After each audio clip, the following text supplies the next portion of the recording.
Bismillahirrahmanirrahim. Lanjutan masalah Habib Bahar bin Smith. Bagaimana kalau Habib palsu? Ya, sikap kita terhadap Habib palsu. Masalah Habib palsu dijelaskan dalam Sahih Bukhari. Rasulullah bersabda, "Manidda'a ila ghairi abihi." Barang siapa yang mengaku-ngaku kepada selain ayahnya sendiri, selain bapaknya, wa huwa ya'lamu annahu ghairu abihi, dan dia tahu kalau itu bukan bapaknya, dia tahu kalau dia bukan keturunan Rasulullah, fal jannatu 'alaihi haramun, maka surga baginya haram. Yang kedua, dalam kitab Jawahirul Iqdan diriwayatkan oleh Imam Malik, ya. Imam Malik dijelaskan, man intasaba ila ahli baitin Nabi sallallahu alaihi wasallam ya'ni bil batil. Barang siapa yang menisbatkan dirinya, yang menasabkan dirinya kepada keluarganya Kanjeng Nabi SAW, yang dia dengan batil, artinya mengaku-ngaku, yudrabu dorban syadidan, maka dia dipukul secara pukulan yang keras. Nah, ini secara syariat ya, bukan secara negara loh ya, secara kitab fikih, ya, secara dalam kitab-kitab, ya. Secara kitab-kitab itu menurut Imam Malik, orang itu dipukul secara keras, wayuwajja'u, dan dibuat sakit, kemudian wayusyaharu, dan dia diterkenalkan, diviralkan kalau ini adalah orang-orang yang mengaku-ngaku Habib, supaya kapok lah. Wayuhbasu tawilan, ya, supaya tidak menipu orang juga. Wayuhbasu tawilan, dan dia dipenjara dalam waktu yang lama, hatta tadhara taubatuhu, sehingga dia jelas sudah tobat. Kenapa kok sampai dibegitukan? Di annahu istighfafun bihaqqi Rasulullah SAW, karena dia merendahkan haknya Rasulullah SAW. Itu secara hukum kitab, secara hukum syariat. Kalau hukum negara ya kita tidak boleh main hakim sendiri, ya nggak boleh, melanggar undang-undang itu.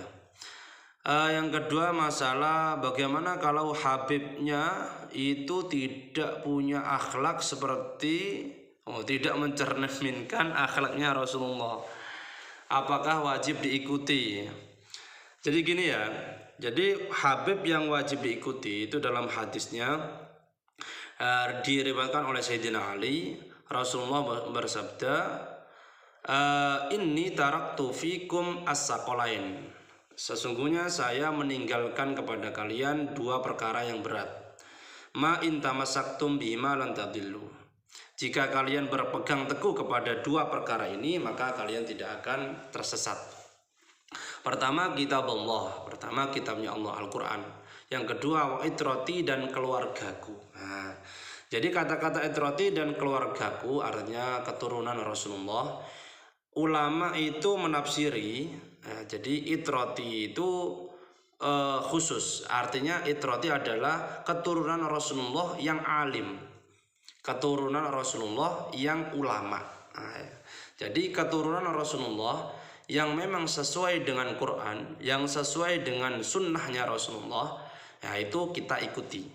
Jadi kalau seumpamanya ada Habib ya yang tidak sesuai dengan Quran, yang tingkah lakunya tidak sesuai dengan sunnahnya Rasulullah, maka ya kita tidak wajib mengikuti, tapi kita wajib menghormati, ya, sesuai seperti kemarin yang sudah saya jelaskan, kita wajib menghormati dan wajib mencintai, tapi tidak wajib mengikuti. Yang kita wajib mengikutinya adalah keturunan Rasulullah yang ulama, yang sesuai dengan Quran dan hadis, yang bahasanya yang akhlaknya ya sesuai dengan Rasulullah. Yang ketiga, apakah wajib tes DNA untuk menentukan Habib asli dan Habib palsu? Jadi gini, ada kaidah fikih, yaitu nahnu nahkumu bidzawahir wallahu ya'lamus sarair. Kita para ulama menghukumi secara dohir.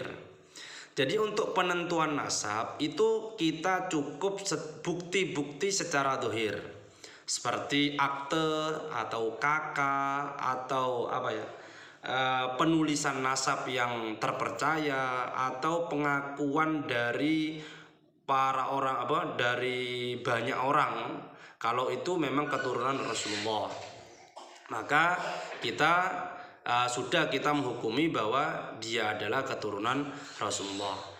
Masalah as-sarair, masalah hakikat atau benar atau tidak itu urusan Allah. Wallahu ya'lamus sarair. Hanya Allah yang mengetahui rahasia-rahasia. Jadi kalau masalah hukum nasab cukup dhawahir. Yang penting ada bukti sudah cukup. Sudah cukup bahwa dia itu sudah bernasab kepada Rasulullah. Jika sudah ada bukti secara kakak atau tulisan atau pengakuan atau ada penulisan yang jelas gitu ya. Ya itu sajalah. Sekian, assalamualaikum warahmatullahi wabarakatuh.